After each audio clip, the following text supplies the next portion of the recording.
নমস্কার বন্ধুরা, মিষ্টু অ্যান্ড মধুমিতাস কিচেনের পক্ষ থেকে তোমাদের সবাইকে স্বাগত।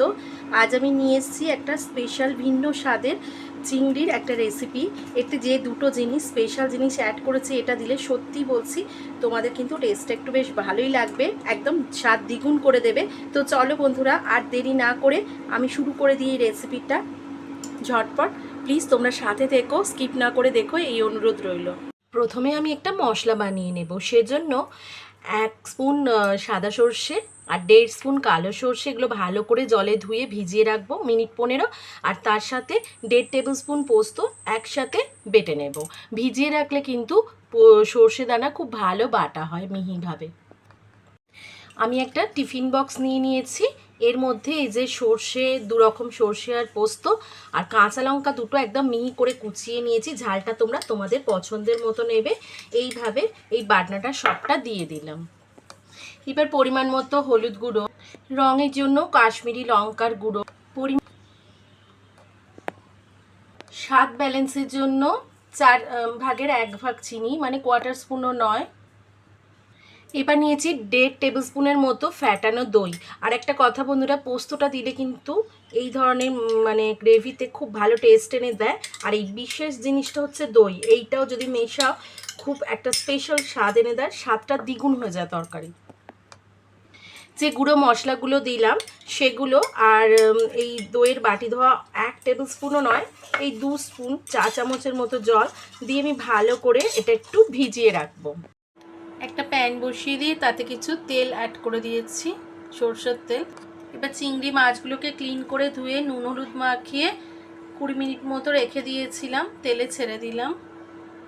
মোটামুটি 300 গ্রামের মতো চিংড়ি আছে, এগুলো একটু হালকা সতে করে নেব। দেখুন, আমি কিন্তু হালকা সতে করে নিয়েছি। চিংড়ি মাছ বেশি ভাজলে শক্ত মতো একটা রাবারের মতো হয়ে যায়, আর আমি যে রেসিপিটা করব সেটা একটু হালকা ভেজে নেওয়াই দরকার। তো এরকম পুরো রং ধরেনি, এরমভাবেই ভেজে নিয়েছি, খালি কাঁচা ভাবটা কাটিয়ে নিয়েছি। এবার তুলে নিয়ে অন্য মাছগুলো ধুয়ে একইভাবে ভেজে নেব। একটা প্যান বসিয়ে তাতে কিছু সরষের তেল অ্যাড করে দিয়েছি 2 চামচের মতো। এর মধ্যে 2টো মিডিয়াম সাইজের পেঁয়াজ কুচি অ্যাড করে দিলাম। পেঁয়াজটা যাতে তাড়াতাড়ি হয় তাই অল্প নুন অ্যাড করে দিলাম। এখানে রান্নাটাতে বার কয়েক নুন দেব, তাই বুঝে শুনে পরিমাণ বুঝে মনে রেখে অ্যাড করতে হবে নুনটা। এবার নেড়ে ছেড়ে হালকা রং আসা পর্যন্ত ভেজে নেব। বন্ধুরা, পেঁয়াজের সঙ্গে মানে নুনটা দিলাম যাতে কুকিং প্রসেসটা একটু তাড়াতাড়ি হয়। একটু নুন দিলে খুব তাড়াতাড়ি পেঁয়াজটা গলে যায় বা ভাজাটা খুব তাড়াতাড়ি হয়ে যায়, এতে সময়টা বাঁচে। এই জন্য পেঁয়াজটা হালকা সতে হয়ে গেলে একটা মিডিয়াম সাইজের সরু সরু করে কাটা ক্যাপসিকাম অ্যাড করে দিলাম। এই রান্নাটাতে এইটা দিলে খুব ফ্লেভারটা সুন্দর আসে, তাই অ্যাড করলাম। তোমরা যদি পছন্দ না করো স্কিপ করে যাবে, কিন্তু একবার দিয়ে দেখতে পারো বন্ধুরা, ভীষণ ভালো স্বাদ হয় এই ক্যাপসিকামের সঙ্গে।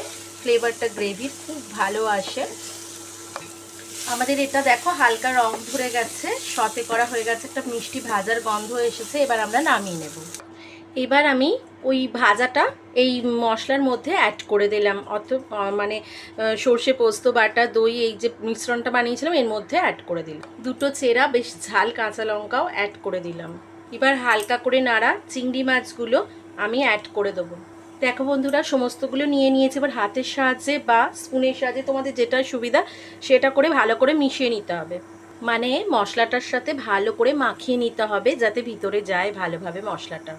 এবার গ্রেভি যে যতটা পছন্দ করবে সেই অনুযায়ী জল দেবে। আমি 2 টেবিল স্পুনের মতো জল দিয়ে দিলাম, বা 2 টেবিল স্পুন।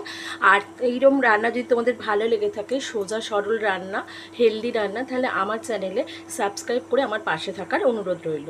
উপর থেকে কিছুটা পরিমাণ ধনেপাতা আমি ছড়িয়ে দিলাম, তাজা ধনেপাতা হলে ভালো ফ্লেভার আসে।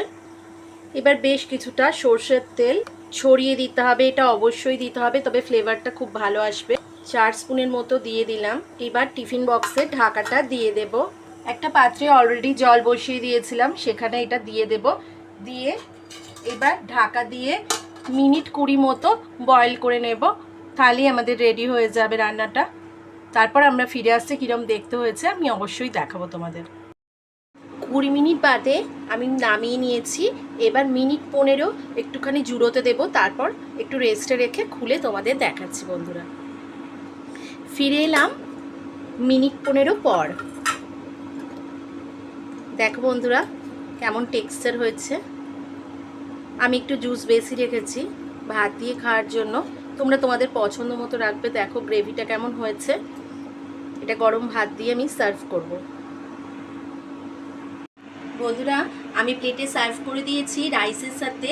এবার তোমরা অতি অবশ্যই একবার বানিয়ে দেখো, ভালো লাগলে এসে লাইক শেয়ার কমেন্ট করো। আর চ্যানেলে নতুন বন্ধু হলে চ্যানেলটাকে সাবস্ক্রাইব করে নিয়ে পাশে থাকা বেল আইকনটাকে ক্লিক করে নেওয়ার অনুরোধ রইল। তো চলো ঝটপট চলে যাচ্ছি, আবার হাজির হয়ে যাবো নতুন কোনো রেসিপি নিয়ে। ততক্ষণের জন্য খুব ভালো থেকো, সুস্থ থেকো, টাটা।